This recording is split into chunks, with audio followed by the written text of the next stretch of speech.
கிழக்கு தொடர்ச்சி மலைகளின் நுழைவாயில் இந்த காரவள்ளி சோதனைச் சாவடி. பெருமைமிகு பேரழகிகளே, ஆழ்ந்து ரசித்து மகிழ்ந்து கொண்டாடும் அளவிற்கு மாண்புமிகு எழிலார்ந்த பேரழகி இவள். கிழக்கு தொடர்ச்சி மலையின் ஆதி முதல் தாய் இவள். இவளிலிருந்தே கிழக்கு தொடர்ச்சி மலை துவங்குகிறது.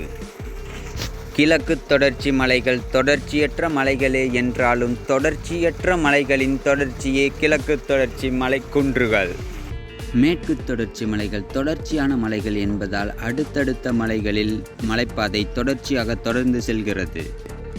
ஆனால் அதுவே கிழக்கு தொடர்ச்சி மலை குன்றுகளில் ஒரே மலைகள் குன்றாக பெரிதாக உயரமாக இருப்பதினால் ஒரே மலைக்குன்றை சுற்றிலும் ராகிக்கல் சுத்து என்று சொல்லக்கூடிய அளவிற்கு ஒரே மலையை சுற்றி சுற்றி வளைந்து மலைப்பாதை உயரே செல்கிறது.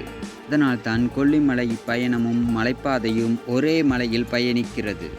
70 கொண்டையூசி வளைவுகளை ஒரே மலைப்பாதையில் கொண்டது இந்த கொல்லிமலை பயணம். ஒரு காலத்தில் சமவெளியிலும் கிராம பகுதிகளிலும் இருந்த சாமிகள் எல்லாம் தற்பொழுது மலையேறி விட்டார்கள். அதாவது தெய்வங்கள் அனைத்தும் மலையேறிவிட்டன என்று முதுமக்கள் கூறுவார்கள். வயதானவர்கள் கூற கேட்டிருப்போம். உண்மையில் அதை உணர்ந்த தருணம் மலையேறி மேலிருந்து நோக்கும் பொழுது, ஆம், கடவுள்கள் எல்லாம் இதற்காகத்தான் மலையேறிவிட்டார்கள் போலும். கடவுளர்கள் மெய்மையில் இங்குதான் வசிக்கிறார்கள் என்றே நம்மை நம்ப வைத்திடும் அளவிற்கு உன்னத தன்மை மிக்கவை மலைத்தொடர்கள். மலைகள் எழிலார்ந்த மலைகளுக்கு எழில் சேர்ப்பவை மரங்கள் என்றால் அது மிகையல்ல.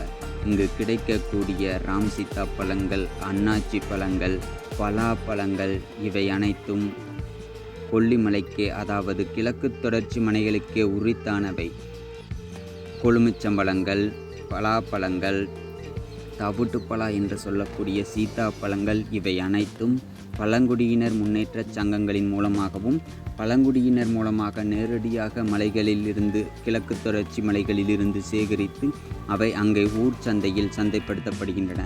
சோளக்காடு என்னும் பகுதியில் பழங்குடியினர் சந்தை அன்றாடமும் செயல்பட்டு வருகிறது.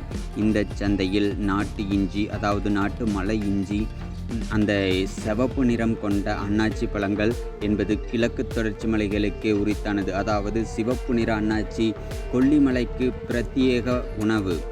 அதுவும் கொல்லிமலை பலாப்பழத்தின் சுவை இன்றியமையாதது. ஒவ்வொருவரும் கொல்லிமலை பலாப்பழத்தை சுவைத்து பார்க்க வேண்டும். அங்கு கிடைக்கக்கூடிய ஏராளமான தனித்துவமான உணவுகள் உண்டு.